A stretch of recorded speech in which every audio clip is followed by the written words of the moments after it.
గజం భూమి 14,000 రూపాయలతో 180 గజాల భూమి కేవలం 25 లక్షలు మాత్రమే. గట్కేసర్ ఓఆర్ఆర్కి 15 నిమిషాల దూరంలో. నమస్తే, నేను జీవి సత్యనారాయణ. ఈ మధ్య కాలంలో సైబర్ క్రైమ్ బాగా ఫ్రాడ్ జరుగుతున్నాయి. షేర్ మార్కెట్లు అనుకోండి, మిగతా వాటిలో షేర్ మార్కెట్లు అయితే విపరీతంగా జరుగుతున్నాయి. మేము అక్కడి నుంచి మీరు షేర్ మార్కెట్లో ఉన్నారు కదా అంటారు. అవునండి అనగానే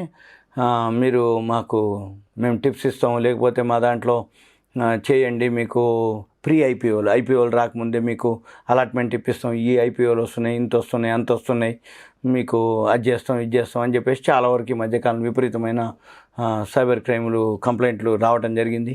ఇవన్నీ మనం సోల్వ్ చేయడం జరిగింది. కొత్త రకం రోజు ఫ్రాడ్ జరుగుతున్నాయి. ఆ కొత్త రకంలో ఇది ఒక కొత్త రకం.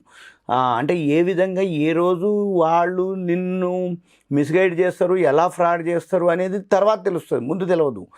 తర్వాత ఎట్లా తెలుస్తుంది, ఏం తెలుస్తుంది అంటే జరిగిన తర్వాత మోసపోయాము, మోసం జరిగింది అనేది తెలుస్తుంది. అప్పటికి ఇక ఉపయోగం ఉండదు, ఉట్టిగా ఇన్ఫర్మేషన్ మాత్రమే, కంప్లైంట్ చేయడం మాత్రమే. కానీ కంప్లైంట్ చేయాలి. మనం ఎందుకు చేయాలి, ఏంటిది అంటే ఏదైనా జరిగింది 1930 cybercrime.gov.in cybercrime.gov.in ఆ వెబ్సైట్కి వెళ్ళి మనం కంప్లైంట్ చేస్తే రేపు ఎప్పుడైనా కానీ మన ఫ్రాడ్ జరిగినప్పుడు వాడు మన మాదిరే మనతో పాటుగా ఇంకా చాలామందికి జరుగుంటుంది ఫ్రాడ్.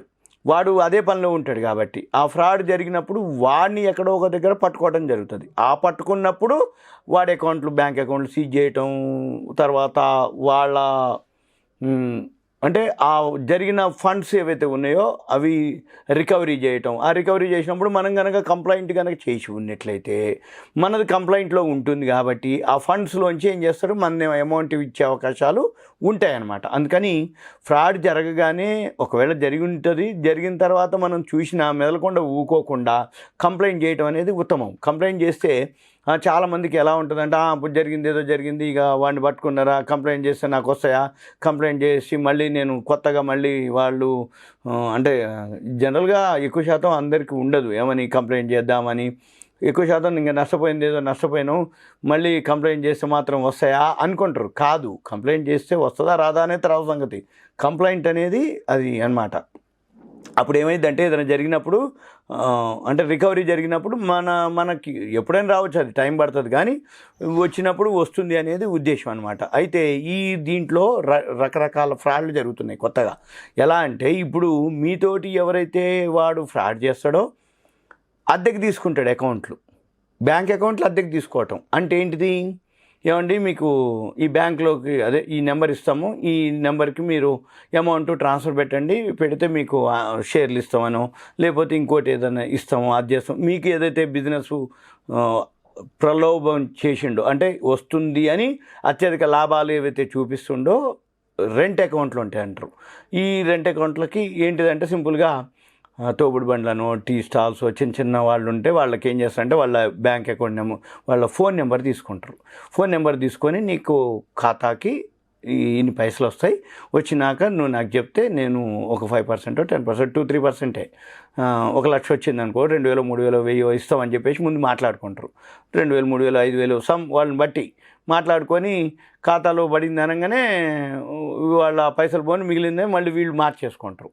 అంటే మళ్ళీ మనం ఒకవేళ కంప్లైంట్ చేసినా దొరికినా ఆ అకౌంట్లో పైసలు ఉండవు. ఏమన్నంటే నేను టీ స్టాల్ అండి, వాళ్ళు ఎవరు వచ్చిర్రండి, నా అకౌంట్ నాకు ఇంత ఇస్తా అన్నారు, సరే అన్న నేను నా అకౌంట్కి పైసలు వచ్చినాయి, వెమ్మటే వాళ్ళు వచ్చిర్రు, మళ్ళీ ట్రాన్స్ఫర్ చేసుకున్నారు, నాకు ఇంత ఇచ్చిర్రండి అని అంటారు. ఇక అప్పుడు ఏమవుతుంది, అసలు ఎవరైతే ఫ్రాడ్ చేసిన వ్యక్తి ఉన్నాడో వాడు దొరకడు. ఇక వాడు దొరకకుండా ఈ విధంగా చేస్తారు. అప్పుడు మళ్ళీ ఏం చేస్తారు, వీళ్ళు అక్కడి నుంచి తీగలాగుతారు అన్నట్టు. అంటే అతను ఎవరికి పోయినాయి, ఎలా తీసుకుండు, ఏ అకౌంట్కి వెళ్ళినాయి, మళ్ళీ అక్కడి నుంచి తీసుకొని అక్కడెక్కడో ఒక దగ్గర దొరుకుతారు అన్నట్టు. ఎక్కడ ఫ్రాడ్ జరిగినా ఎన్నాళ్ళలో ఉండదు కాబట్టి కొన్నాళ్ళ తర్వాత అయినా దొరుకుతారు. అది దొరికినప్పుడు మనకు కూడా పైసలు వస్తాయి, మనకి పెడితే.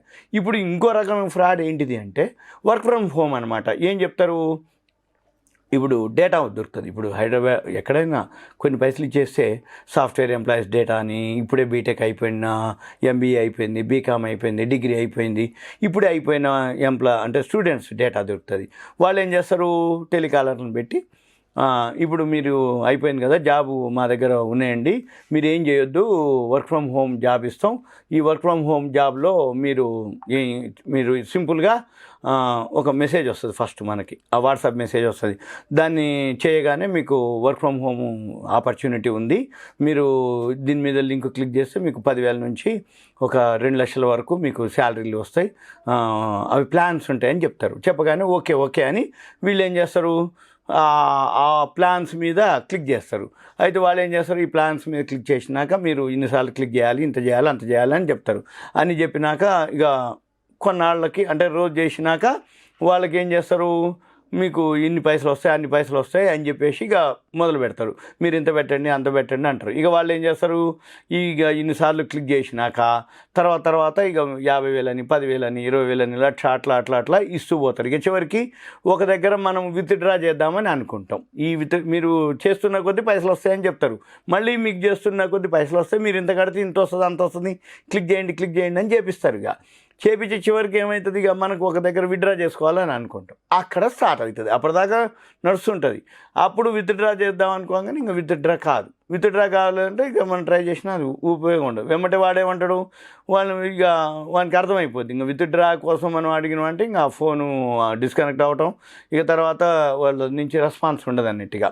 అప్పుడు వీళ్ళకి అర్థమైపోద్ది, ఓహో ఈనాడు వాట్సాప్ మెసేజ్లు నడుస్తుంది కానీ నేను పైసలు అడిగేటప్పటికి ఇది రెస్పాన్స్ లేదు, ఇక ఇన్ఫర్మేషన్ లేదు, ఈ వాట్సాప్ ఇదంతా కూడా ఫేక్ ఫ్రాడ్ అని అప్పటికి తెలుసుకుంటారు. అప్పటికి ఇక మనం పోయి సైబర్ క్రైమ్ కంప్లైంట్ చేయడం తప్ప ఏం లేదు. ఇటువంటివి ఏవైతే మీకు వస్తాయో, అయితే నేను చెప్పేది ఏంటిదంటే ఇటువంటివి చాలా వస్తుంటాయి. మనం ఎలా గుర్తుపట్టాలి, ముందే మోసం జరగకుండా ఎలా ఉండాలి అంటే ట్రూ కాలర్ పెట్టుకోవాలి.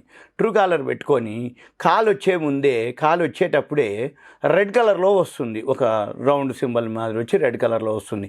అంటే అది ఫేక్ ఫ్రాడ్ అనేది ఒకటి అర్థం. మీకు ఒకవేళ ఐడియా లేకపోతే మీ సాఫ్ట్వేర్ పిల్లలో ఎవరికైనా చెప్పి ఇట్లా ట్రూ కాలర్ పెట్టేసుకొని ట్రూ కాలర్ ద్వారా ఏ కాల్ అయితే వస్తుందో రెడ్ కలర్లో నెంబర్ వస్తుంది. ప్లస్ ఇంకోటి 91 కాకుండా ఇంకో వేరే నెంబర్ 22 అనో ఇంకెక్కడో వేరే డిజిట్స్ ఉంటాయి. ఆ డిజిట్స్తో కానీ రెడ్ కలర్లో ట్రూ కాలర్లో, లేకపోతే రెండోది వాళ్ళు కాల్ చేయగానే మీకు ఈ లింక్ వస్తుంది, ఆ లింక్ వస్తుంది, మీరు ఇంత చేస్తే అంత వస్తుంది, ఇంత వస్తుంది అని చెప్తూ ఉంటారు. అయితే మనం అది నమ్మకూడదు. ఎందుకు నమ్మకూడదు అంటే వాళ్ళు ఎవరో నీకు పరిచయం లేదు, రిలేటివ్ కాదు, ఫ్రెండ్ కాదు, నీకు ఎవరు ఏమీ తెలవకుండా నీకు ఒక ఆపర్చునిటీ నీకు చేస్తాను అనగానే మనం ఎలా నమ్మాలి గుడ్డిగా? అది నమ్మకూడదు అంటున్నా. నమ్మిన మోసపోయినట్టే, సింపుల్ అనమాట. ఇదంతా పాత కథ ఒకటి ఉంది, ముసలి పులిను దాని దగ్గర బంగారు కడియం ఉంటుంది. ఈ బంగారు కడియం ముసలి పులి ఏం చేస్తుంది, దాన్ని పోయే వాళ్ళందరికీ నేను ముసలిదాన్ని అయిపోయినా ఆహారం తీసుకోలేను కాబట్టి ఇగో ఈ బంగారు కడియం తీసుకొని నాకు ఆహారం తెచ్చిపెట్టని అట్లా ఆశ చూపిస్తుంది. వాడు ఎవడైతే బంగారు కడియం కోసం దగ్గరికి వస్తుందో అప్పుడు పులి ఏం చేస్తుంది, తినేస్తుంది. ఇక కడియం ఆడనే ఉంటుంది, పులి లేవకుండానే వీడిని తినేస్తుంది. ఎవడైతే బంగారు కడియం పులి దగ్గరికి పోతాడో వాడు బలైపోతాడు అనమాట. అట్లానే మన దాంట్లో కూడా అనవసరం అంటే వాడు నీకు ఎందుకు ఇస్తాడు, రిలేటివ్ కాదు, ఫ్రెండ్ కాదు, పరిచయం లేదు, నీకు ఒక జాబ్ ఆపర్చునిటీ ఇస్తున్నానో, లేకపోతే మీరు ఇట్లా చేస్తే లక్షలు వస్తాయనో, లేకపోతే మీరు పబ్లిక్ ఇష్యూలు ఐపీఓలు చేయండి, అన్లిస్టెడ్ ఐపీఓలు చేయండి, మీకు ఇంత వస్తుంది అంత వస్తుంది, నేను అలాట్మెంట్ చేస్తాను అని అంటే నమ్మొద్దు అంటున్నా, అంతే, వేరే ఏం లేదు. ఎప్పుడు నమ్మాలి, ఎందుకు నమ్మాలి అనే దానికి వేరే రూట్ ఉంటుంది. ఎందుకు చెప్తున్నానంటే ఇలాంటివే జరుగుతున్నాయి మోసాలు. ఎవరైతే పరిచయం ఉన్న వ్యక్తులు ఉంటే ఓకే, నో ప్రాబ్లం. ఎందుకంటే పరిచయం ఉంటే మనిషి ఉంటాడు, ఏదైనా ఉన్నా కానీ ఇన్ఫర్మేషన్ ఇస్తాడు, కమ్యూనికేషన్ ఉంటుంది. వీళ్ళు ఇట్లాంటి కమ్యూనికేషన్ ఉండదు, ఇన్ఫర్మేషన్ ఉండదు. తర్వాత మోసపోయిన తర్వాత మోసం జరిగిందని తెలుసుకోవడం తప్ప వేరే విధంగా ఉండదు. ఇదంతా కూడా మీకు ఒక అవేర్నెస్, ఎడ్యుకేషను. ఫ్రాడ్లో ఎలాంటి మోసాలు ఉంటాయి, ఎలా జరుగుతున్నాయి ఫ్రాడు, ఎలా ఫేక్ ఉన్నాయి, అవి గుర్తు ఎలా పట్టాలనే దాని మీద ఇచ్చిన ఎపిసోడు. ఇదంతా మీకు ఒక సుమన్ టీవీ ప్రేక్షకులకి ఒక అవేర్నెస్, ఎడ్యుకేషన్, ఇన్ఫర్మేషన్ మాత్రమే. ఇంకా మీకు ఏదైనా ఇటువంటి అనిపిస్తే మీరు నాకు మీ పేరు, ఏరియా, వాట్సాప్ మెసేజ్ పెట్టి కంటెంట్ పెడితే నేను ఇంకా ఏమైనా ఉంటే చెప్తాను. ఇటువంటి ఏమైనా జరిగినప్పుడు మళ్ళీ మీకు నా దృష్టికి వచ్చినప్పుడు నేను మీకు ఇంకో వీడియోలో మళ్ళీ చెప్పడానికి వీలవుతుంది. ఓకేనా? Thank you. సెలవు.